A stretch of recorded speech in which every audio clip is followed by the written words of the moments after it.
Quick question for you before we begin today's podcast. Have you ever overreacted or something was building so much that then you ended up snapping, erupting, threatening consequences with your kids, and then later wondered, why did I react like that? Most parents in those moments think they go from 0 to 10. They think they go from calm to losing it. But here's what I've learned as a psychotherapist and a mother of four. You're probably not starting from zero. If you grew up in a home where you had to scan the room, scan people's mood, watch out for somebody's tone, the turn of a head, the closing of a door, your baseline becomes hypervigilance. So you're not actually starting from zero. And that conditioning, that training of your nervous system doesn't just switch off when you grow up. Your nervous system is still running on that old programming and it's showing up now with your own kids. I built a quiz. It's called Are You Really Going From 0 to 10? And it will show you something that most people never actually check. Your actual starting point, your actual number, your actual baseline. This isn't about finding out something that's wrong with you. It's about finally seeing what you're carrying before your day begins. It's linked in the show notes, so you'll find it on my website, katiemckenna.ie. I would love to hear your feedback because most people are really surprised by the answer. Hello and welcome back to another episode on Beyond Survival. In today's episode, I'm going to expand on what I talked about last week. Last week, I did an episode on fear and talking about how for the child growing up in dysfunction in a narcissistic family system lives in constant fear because the narcissistic parent will criticize, reject, stonewall, attack. And all of those things are emotional abandonment for the child, right? So a child thinks of their parent as the son, right? It's the most important thing in their life. They're especially their primary caregiver when they're younger, right? This is the person that provides everything for the child, who they're with all the time. And so they're so important to them. But if the parent, right, imagine that the son turns off their warmth, their connection, and the child is left in the cold, shamed, shunned, emotionally abandoned. That's what it feels like. It's a terrifying experience. And so last week I talked about that, how that feels in the child's body and how they live with that constant fear. And their baseline then is operating from this fear. Their baseline is operating in survival mode, in a trauma response, in fight, flight, freeze, or fawn. And we have to recognize that first and be able to notice it in our body, in our system. One of the resources I have with parents to notice this, where your baseline is, I did a quiz to give you your number and actually see where you're starting from, so that you're able to see your number and hopefully begin to create awareness, but also shift the shame to recognize how much you're carrying. And so today, by the way, that resource is in the show notes, or you can go to my website and take the quiz. It's just a couple of minutes. It's a free resource, and you're given your answer. If you have any questions around that, you can message me through my website. And so today then I want to talk about obligation. And with that, I can't really separate out talking about obligation and the critical voice. And so I'm going to start with that, with the critical voice, and to be able to identify where this stems from. And so I'm going to read a piece to you out of the book that I co-wrote, You're Not the Problem. And it's a short passage here from Rebecca. My mother is never happy. She's constantly putting me down, how I drive, how I spend my money, what I wear. The other day, she even told me I was peeling carrots the wrong way. And so if you resonate with that as the adult, right? So here's the adult that I can't do anything right, that there's always criticism. I hear so many examples from my clients. This is from how I parent, to how I walk, to how I talk, to how I laugh, to how I show up, that I'm either too much or never enough. So I was too much. I talked too much, or I laughed too much, or I asked too many questions, or I involved myself too much, or it wasn't enough. Why didn't I do this instead? Why didn't you just do this and behave this way? So it's that constant criticism. And it's an attack on the character, on somebody's sense of self. It's not constructive criticism in any way. It's a constant berating and a chipping away at somebody's self-esteem. And again, as I say that, when I think of this for the child that grows up in the narcissistic family, their self-esteem, right, which really is their self-worth, never gets a chance to develop outside of what it does for another person. Right? So if I am constantly in servitude to the narcissistic parent or serving the narcissistic system, right? Constantly working for free, constantly, as soon as my phone rings, dropping everything and doing whatever is needed. If I am constantly proving that I am needed and you need me, well, then you can't get mad at me. And this is where we learn from experience, because what actually have you learned when you do say no, when you do say you're busy, that you can't do that thing right now? What are you met with? And this is where there will either be shame, rejection, contempt, stonewalling. And stonewalling is the silent treatment. Oh yeah, my parent won't ring me for a couple of days. They'll be mad at me. And then I ask, well, what happens then? And ultimately, it will be the child's responsibility. They will feel that responsibility, that obligation to reach out and either pretend like nothing happened or apologize for what happened. And so when we look at that obligation, right, a lot of people describe it as this knee-jerk response, right? I have to do the thing. I can't stop myself. Look, if you're watching this on Zoom, my body is even wanting to go forward. I have to do the thing. Like I have to ring them. No, I have to apologize. Or here's another example in the book. Jane's boss often asked her to work overtime. She regularly agreed, even though she really didn't want to. Jane had a compulsive sense of obligation and duty, and the thought of saying no filled her with feelings of dread and hopelessness. She feared the conflict that might follow as a result. She felt that she didn't have a choice, so she'd say yes and commit to something she was uncomfortable with, kicking herself afterwards for being such a doormat. When Jane received a date for a medical appointment, instead of asking for the day off directly, she justified why she could not come to work and over-explained it. Because of the location of the hospital, the time of the procedure, the discomfort she would be in afterward. Jane didn't think that her needs were a priority, and she feared the reaction from her boss. So she chose to avoid the conflict at all costs by over-explaining. And what Jane didn't realise was that by over-explaining, she was devaluing her own needs and giving someone else an opportunity to devalue and dismiss them also. Another one here from Rebecca. Rebecca regularly dismissed and ignored her own needs. She felt guilty at even the thought of slightly inconveniencing other people. Rebecca never wanted to be a burden and would have hated to offend or put others out, to the extent that even if she had to use the bathroom, she would ignore that need so that the other person would not have to wait on her. And if this resonates with you, I want you to think of this in terms of a computer. Right? What we program into the computer, so it understands the systems in which it is functioning in. And a child is born with their no. They are born with their voice. They take up, I know they're tiny, but they take up so much space in a room when they are upset, right? The child will cry out. There was studies done, was it back in the 70s or 80s when the cry it out method became really popular? Right? There was this notion and idea to let the child self-soothe. By the way, a baby cannot self-soothe. It just doesn't happen. What happened with the cry it out method was that the child learned and understood that nobody was coming. And so it gave up. It collapsed. Right? It learned that nobody is coming. Nobody cares. There is no safety and comfort here.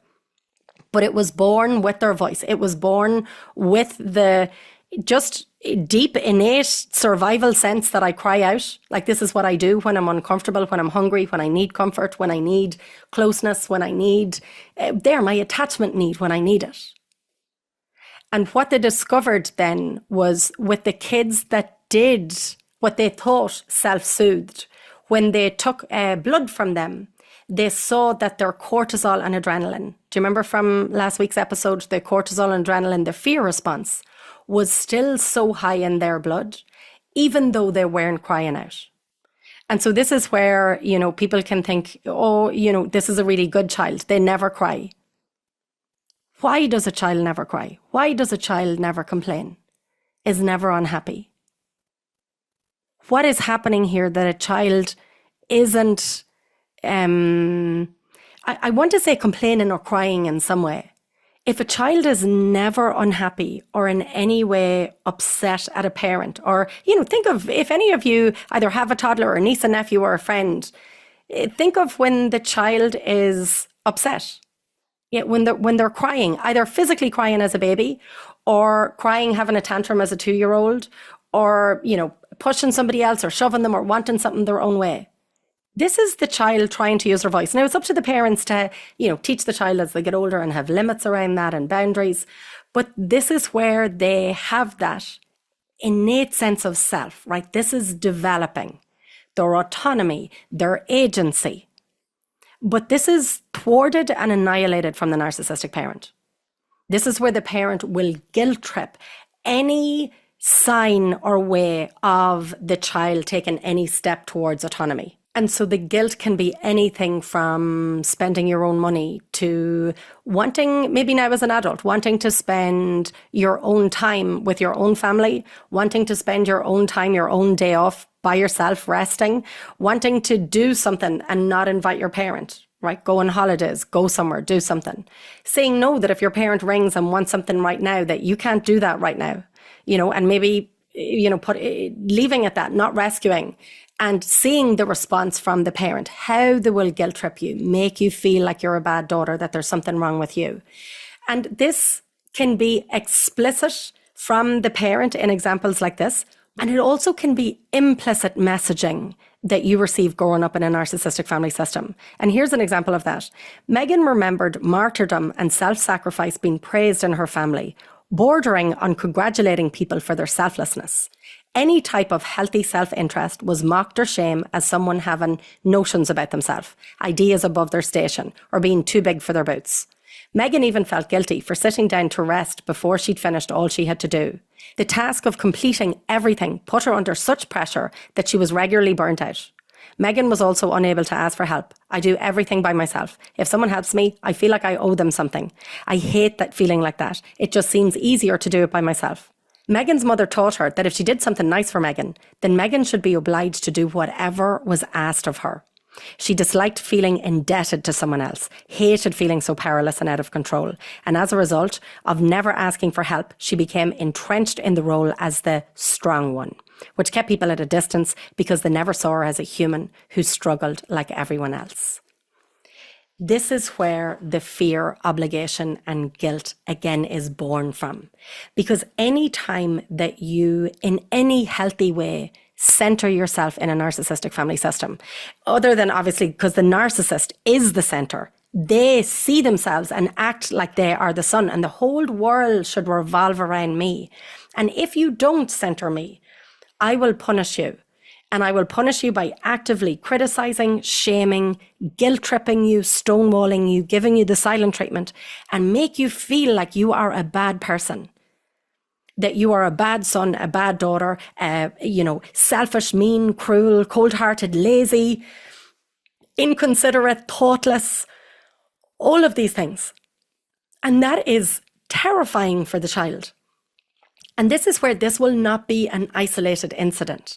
This is where when the child grows up in this environment, right, this is like not only a pool of shame, it's a river of shame that I can't escape from. Because if nothing I do is good enough, and if any step towards autonomy that I take, and when I say a step towards autonomy, what I mean is my own beliefs, my own wants, my own preferences, my own boundaries. So in any way say no, or think differently than my narcissistic parent, there will be shame and punishment and feel bad. Yeah, made to feel bad that I did something wrong, that I upset you. Why did you upset your mother or father? Yeah, what were you doing? And so this is where I can't be myself. The narcissist sees their child as an extension of themselves. And so there's only one way to behave. There's only one right way. That's the narcissist way.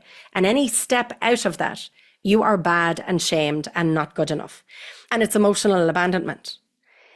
The opposite, by the way, of emotional abandonment is not connection, right? It's not safety. You're still in fear of the thing happening because the threat is always present and it can happen in a second.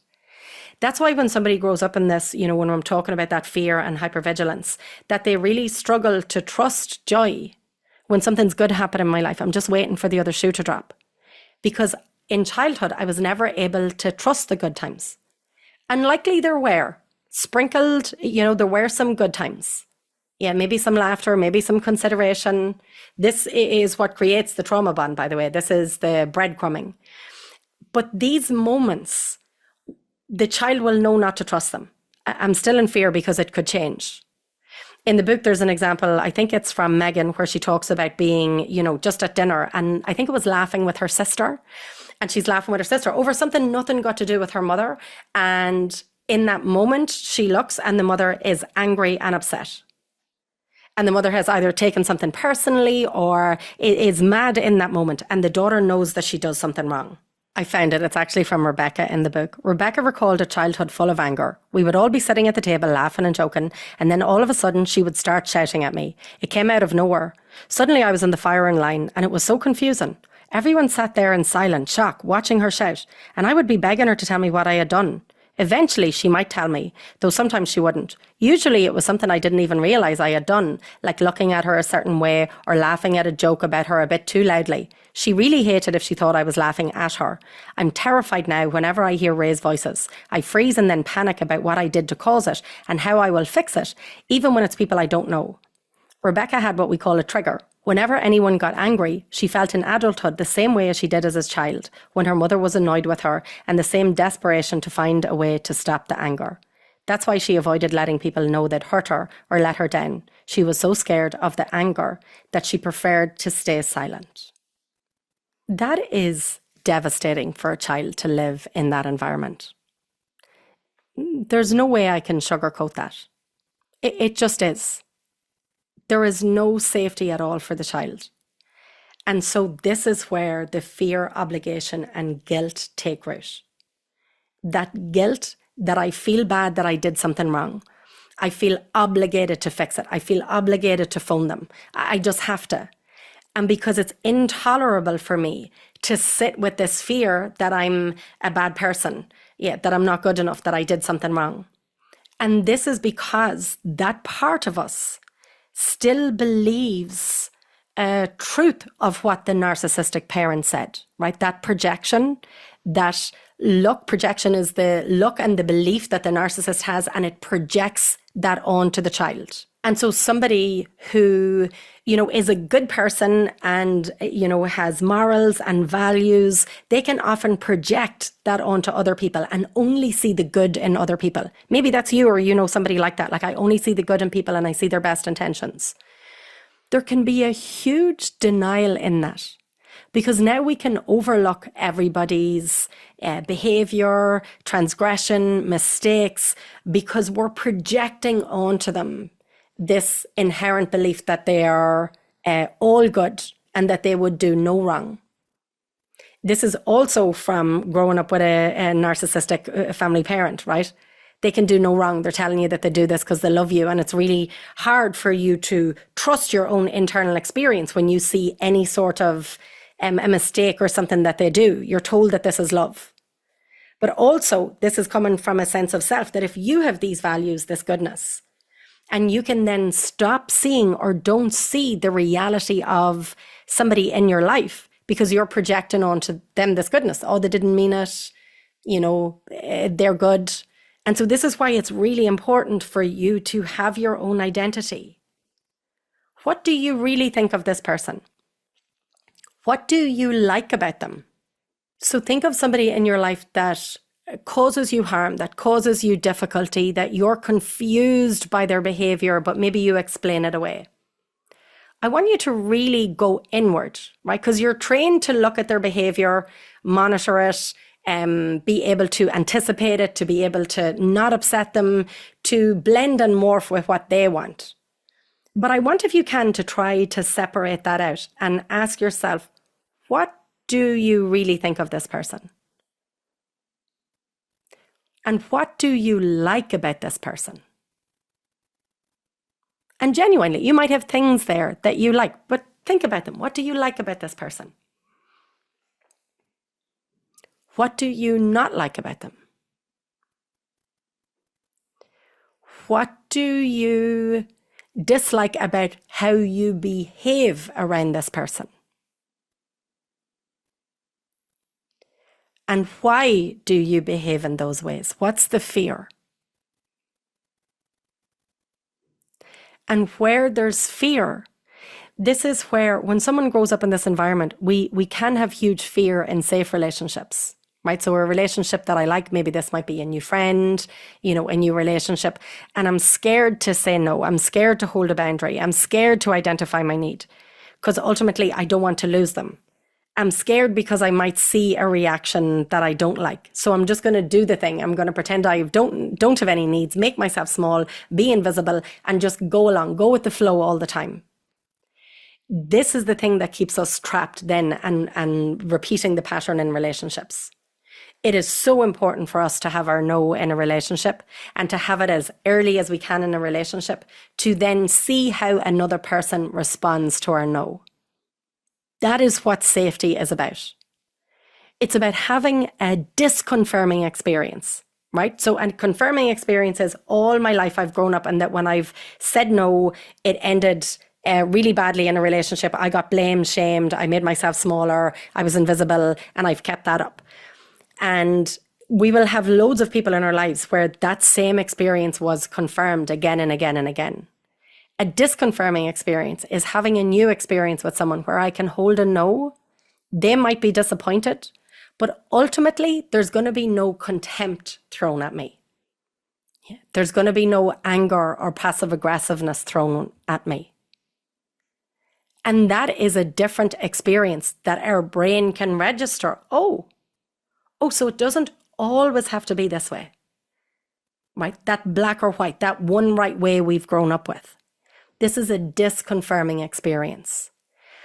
But we have to be able to tolerate some of the discomfort in this. Because that obligation, right? So think back to the fear, obligation, and guilt. The fear is where it puts so much adrenaline in our body, right? To do something, freeze, fight, flight, fawn, right? So my body's going to be going forward. I have that adrenaline in my arms and legs, right? My heart is beating faster. I'm not in my rational brain now. I can be catastrophizing. This is the end of the world if I have to say no to my boss, my friend, my partner, my kids. Yeah.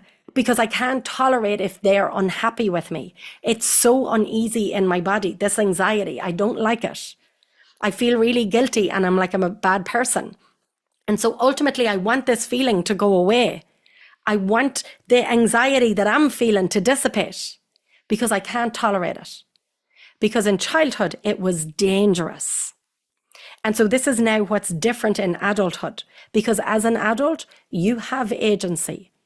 As a child, you are so reliant on your parents. You had no money, no car, no phone, no job. Helpless, trapped. Right, trapped. And when I say trapped as in there's no escape, you can't go anywhere.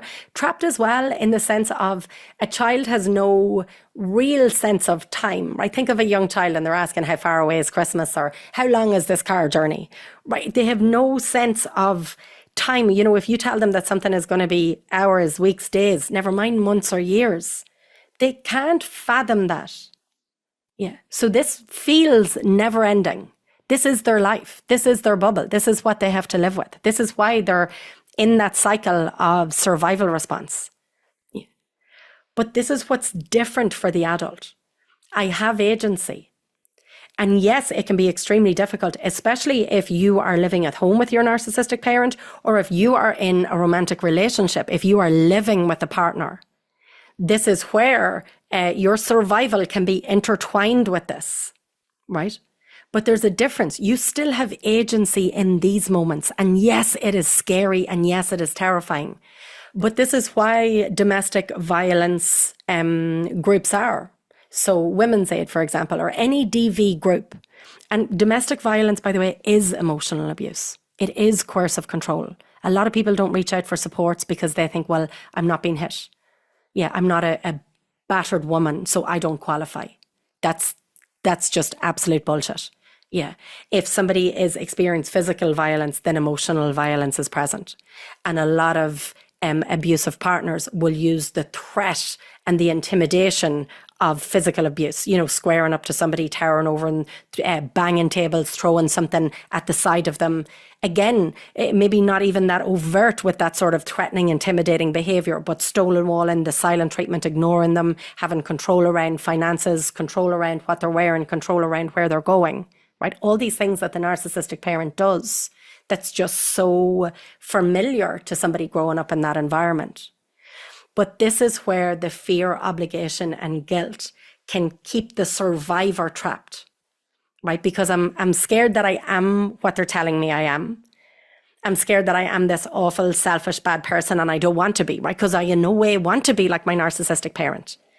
And so the fear, I'm making a two hands. If your two hands are together and now I want you like to separate them and make a window with your hands. There's a thing called the window of tolerance.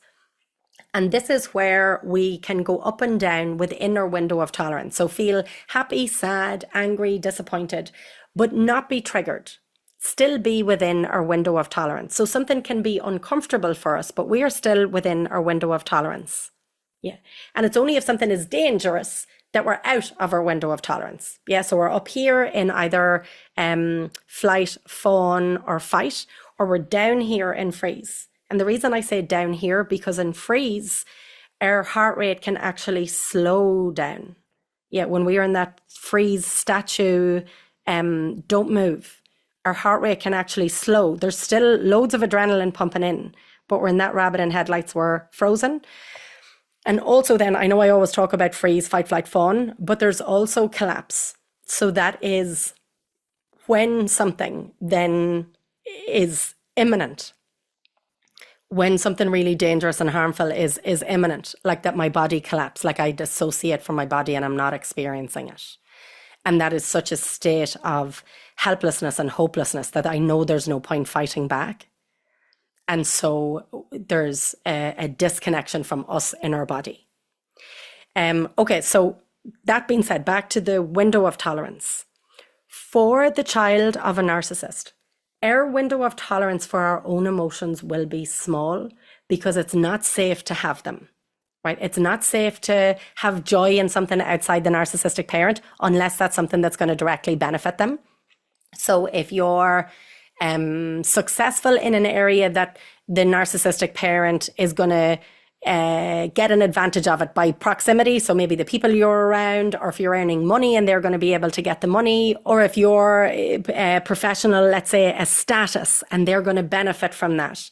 You, again, might have a modicum of, you might think that it's freedom or autonomy in that, but it's actually not, because it's all about them. If you have pride in something and you're really proud of what you did, this is where the criticism comes in, to take you down a peg or two. Yeah, you're getting too big for your boots. You're big-headed. Why didn't you do this better? Yeah, that adage that, if I got 9 out of 10, it's, well, why didn't you get the other one right? Or where did you go wrong? And why couldn't you do better? This constant criticism and putting somebody down. So it's not safe to feel pride.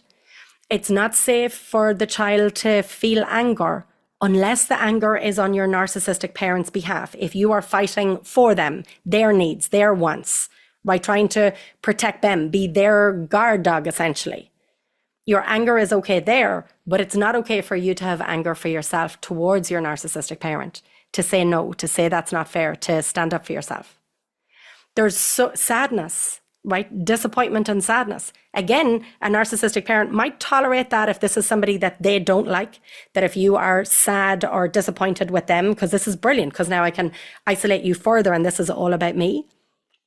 But if this is in any way about something that isn't a gain for them, if this is just something you're experiencing, there can be such an ignoring of that. And a way that we can see that is if you're upset or complaining about something, that they make it all about them. Well, that's nothing. Wait till I tell you about me. I had it 10 times worse. You had a headache. I had a migraine. You were sick. I was worse. Yeah. You had a bad experience. I had a worse experience. So again, you're told to be grateful that it's not that bad, to get over it. And so then we internalize that critical voice. We internalize that because of the fear, obligation, and guilt. I don't want to be treated this way. I don't want to be dismissed or told that I'm being too much and it's all about me. Yeah, so I have fear, and so I can I'll silence myself. And our critical inner voice will silence us. Don't say that. Don't be ridiculous. Why are you being stupid? Yeah, that example in the book earlier when I can't remember which, I think, was it Jane that had offered to help somebody and she had just said no. And the critical internal voice for Jane then, oh, why did I even offer that? Why did I put myself out? Did I overstep boundaries? What did I do? And it's this constant, incessant voice that is ridiculing them as a person. And in those moments, they think that this is who they are. They can't separate out that this is a critical voice that is there from this fear, obligation, and guilt, and is trying to police you in order still to be accepted and loved from the narcissistic parent. This voice hasn't got the memo, if you want, that there is safety now and that you can have safety. They're still operating from that survival response. And this is where that can be driven from the hope that maybe something can change. Yeah, if I just do that and if I keep behaving this way, well, then they'll love me. Maybe then it'll be enough. And there's a harsh truth in looking at where hope can actually be a toxic hope. And it's a denial of the reality of what you're experiencing in this relationship, and seeing the behavior being constant and that their behavior is not going to change. And there's a grief in that. Yeah. And so that grief can be really hard to feel. Again, think of the window of tolerance. The grief is so hard to feel because I've never been shown any compassion or comfort in my grief. So the inner critic can be scathing now when I'm feeling upset.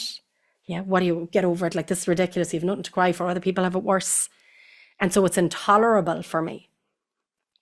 And so this is where then we need to expand our window of tolerance slowly, right? Not overwhelmingly, to be able to tolerate the emotions in our body, to be able to tolerate something being uncomfortable now for us in adulthood. So if I say no to you, that I don't want to do something, or if I offer to help you and you say no, that I can tolerate that discomfort. Yeah. And it's not easy to do this, but it is possible. Any of you that have been in therapy, you might be able to recognize this, where maybe at the beginning of your very first therapy that you weren't able to connect to these emotions. That's where people, they tell a story of something awful and terrible that happened to them, but they tell it like it's in the third person, as if it's happened to somebody else. Oh yeah, this thing happened, right? But they were removed from it emotionally. It's nearly that I'm telling you that somebody else experienced it, because I'm not able to connect to that. And we have to do this gradually. A lot of people, when they come to therapy, it's like, let me jump in and like do all this work. But it can be so overwhelming to the nervous system if there's not that sense of safety, or if there's not that scaffolding or structures in place, that you learn to tolerate this gradually, and how much safety you can have in your body to tolerate these uncomfortable emotions. Think of it in terms of a diver that dives really, really deep down into the ocean. They have to gradually come up. Yeah. If we think of this in terms of down in the ocean is that deep shame where somebody lives, and this is familiar. And so now coming up, we think that we want to be up and experiencing the joy and the sun and the life and the pride. And, we want that ultimately to come out of this. But we have to do it slowly as to not overwhelm the nervous system. And we also have to recognize the things that we do well. And this is, again, so hard for somebody to have any sort of pride and be proud of the thing that I did well. So if I did ask for help, if I did share that if something was really hard for me or I struggled with something, if I did ask a question or share my opinion that was different from somebody else's. Yeah, if I ever said no, thank you. No, I can't do that. Yeah. If I ever really connected with me, and when I meet somebody first, instead of being hypervigilant and recognizing their traumas and their wounds, what if, even along with that, right? Because hypervigilance will be able to see this. It's not that that's bad, but put it back to me and say, what do I think of this person? How do I feel around this person? A lot of the times, again, that inner child can still be coming from that place to fix, and a belief that I can love somebody enough to heal them. That is not true. And that is a belief that the parentified child holds, that I am powerful, because the narcissistic parent puts that on the child, that you are powerful and you can make somebody feel a certain way and you can make them happy. You can't. You can't fix somebody. You don't have that control. You don't have that power. And it is because of that power, that belief, that illusion of power, that falls into this obligation, that I feel obligated to do the thing because I'm so powerful and I can make a difference. You can make a difference, as in you are a person in society and you are value and have worth. And yes, we can make a difference. But you cannot save somebody from drowning who doesn't want to help themselves. You cannot save somebody from addiction if they are not going to admit or look at their own addiction or take any responsibility.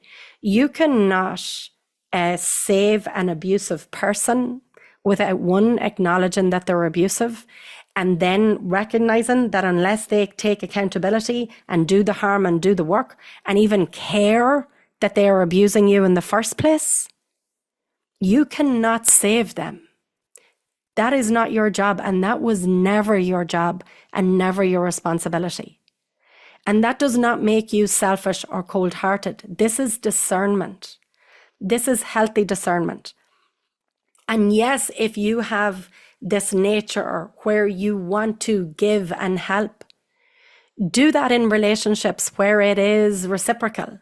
Do that in areas where it is fulfilling, and not that you are causing yourself pain and harm, like feeling like you're banging your head against a brick wall. Right? There's a point where this becomes self-harm when you keep going back and doing something that's going to cause you harm. There's nothing wrong with your goodness. It's such a wonderful thing. And this is what community is made of, right? Where we give.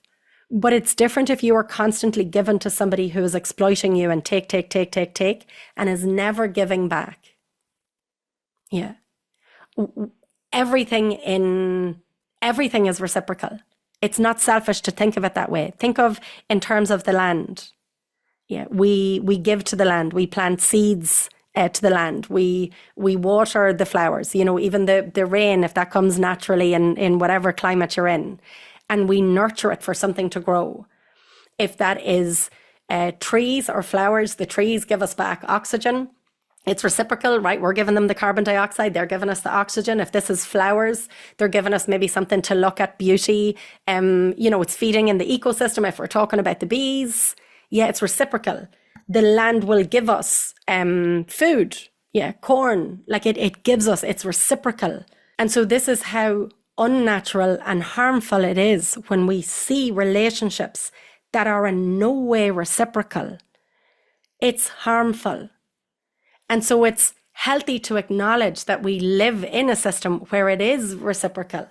And yes, in any sort of a healthy relationship, there will be times where somebody is really struggling and they won't be able to give back to the relationship what we're giving.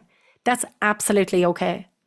That's absolutely okay. That is completely understandable and normal. If somebody has gone through grief, a breakup, a job loss, struggling, mental health, they're not going to be in a position to give back in the same way that you're giving. But there still will be room for you in that relationship to show up. There still will be room that you are seen, that you are heard. It still won't be exploitative. The only relationships that are exploitative are abusive, narcissistic relationships, harmful relationships. And when I say abusive, when I'm taking it away, that somebody does not have to have NPD to be abusive. They can just be abusive. Yeah. A lot of people want to know, well, are they a narcissist? Because if they are, well, then that's like going to give me the validity or the reason or the validation to go, okay, well, then there's no hope here. Rather than, is this abuse? Is this harmful? And if you can't answer that, right? Because a lot of people, again, get into this, okay, well, is it abuse? Is this abuse? Is it not? How do I feel with this person? How do I feel? And is there fear? Am I scared to do the thing? Am I scared to say no? Is it just easier? If this is a romantic relationship, is it just easier? How do you feel if you're going to say no to them to have sex? Is that something that scares you? Is it not worth it to live with them? You're going to be walking on eggshell. They're going to be pissed off. They're going to be angry. What is it like for you if that's the case? Can you bring that to them? Or is that not worth it? Is that just, no, I couldn't say that to them. They'd absolutely blow a gasket. There's no safety for me to have my voice. And so this is where it's important to not dismiss that fear, because your body is speaking to you and you deserve supports to be able to help you get through this. one of the biggest mistakes that we can make is when we're going through this on our own is not to speak out for fear of looking stupid, for fear of being crazy, for fear of it being true. A lot of the times, and one of the reasons I don't think that we get letters in about somebody in an abusive relationship is because they're scared, one, it's them, they're in so much confusion, but they're also scared to see the reality that this is true, because then if I see it, I'm going to have to do something about it, and I'm going to have to go through that devastating heartbreak. I'm going to have to go through maybe my worst fear, which is being alone. And in that, I want to say there's such a difference from the child having that fear of abandonment and being alone, that there's nobody there to love and support me. What is different here in adulthood, that yes, you will have to go through the grief of this relationship, but that does not mean that you are unlovable and unworthy and cannot have relationships, and it doesn't have to be romantic, that see you and for your life to be fulfilled. Whereas what the narcissistic parent shows their child is that not only will I give you the silent treatment, withdraw my love and affection, criticize you, put you down, but I will shame you and make you believe in that shame that you are unworthy and inherently unlovable. Yeah. And it's that part that people fear when they're ending relationships. I don't want to be on my own because I'm going to feel inherently unworthy and unlovable. And that is not true, and that was never true. That is a lie that the narcissist told you. But that is such a fear then that lives in the child of a narcissist. And this is where we need to be able to recognize that so we can meet it with understanding and compassion. We can meet that inner child with their fear that there's something wrong with me, that I am unlovable, that I don't want to be on my own. And we can begin to reparent and begin to sit with that feeling, be able to sit with that part of ourselves and not want to change it, but to allow that part to have a voice, to express how deeply, deeply sad they are, scared, traumatized, and not try and fix it, but just be with them. That is what's healing. That is what's different than in our nervous system, that we are fundamentally given the younger part of ourselves a new experience. Often what we do is the inner critic comes in, oh, quit your whinging, just get over it. It's not that big a deal. Yeah. And then we end up repeating the cycle. This is what I do in the CAM parent, in the CAM method with parents, because they're in this loop, in this cycle with their kids, fighting over, a battle every day, whether that is the toddler having the tantrum, the 6-year-old hitting their sibling, or the teenager not doing what they're asked. Yeah, if it's over the dishes or picking up after themselves or whatever that is, they're in this constant battle, and the parent can be in this loop of anxiety and fear, and wishing it was different, and how can they not just do this simple thing? And I told them 1,000 times before not to hit their sibling, or the toddler having the tantrum, like I'm trying to empathize with them, but it just won't stop. But it's my own alarm system, it's my own nervous system that can't tolerate that. And so this is why I think that gentle parenting can fail parents, because the focus is all about the child's behavior, whereas actually, what would it be like to be the gentle parent to yourself, right? Because that's ultimately what reparenting is, what inner child work is. I read a wonderful book. I talked about it 2 or 3 episodes ago. It's called If You Knew Me, Would You Love Me by AJ Cosgrove. I actually have her coming on the podcast. I think it's going to be episode 3 or 4. And it's a book that has given language, and in a way that I've never seen other books express this. So a lot of books, they talk about reparenting and what it looks like. But this is from somebody who's grown up in serious trauma, who has DID, dissociative identity disorder, and in a very different way. So it's not parts work, it's identity. But she has language where she meets these other identities within herself. And for me, it really gives language to what reparenting is, and ways that we can have compassion and empathy for our younger selves. And that, again, back to window of tolerance. Often we really struggle to tolerate compassion for ourselves. because there's such blame for that younger child and what they did or didn't do. And that's the part where the work is needed, to see that it was never your fault. You were not a bad child. You are not a bad child. You were trying to survive. And you deserved love and kindness. You deserve to be seen. You deserve to be heard. You deserve support.